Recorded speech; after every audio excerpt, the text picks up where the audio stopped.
अंतर्जातीय swimming प्रतियोगिता रे ओडिया झीओंक सफलता नुआ दिल्ली रे खेला जायथिबा बिमस्टेक एक्वाटिक चैंपियनशिप रे रौप्य पदक जीतिछंती मन्नता मिश्र।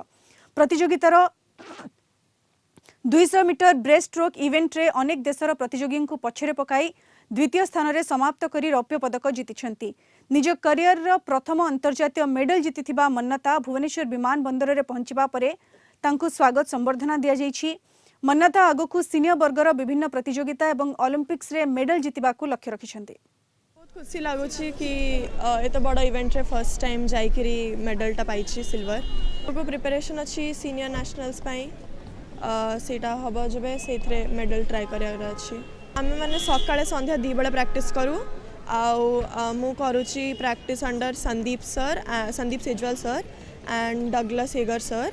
से दी जण बहुत हेल्प करछंती मते जे आसिया पे से माने JSW IIS थ्रू हेल्प करछंती। बहुत भलो फैसिलिटीज हे जाइछि आउ आम पाखे तो पूर्वरु किछि नथिला बट एबे स्टेट गवर्नमेंट एते हेल्प करिकि हमको एते आगो को आनिछि तो आमे माने बहुत खुशी अछु।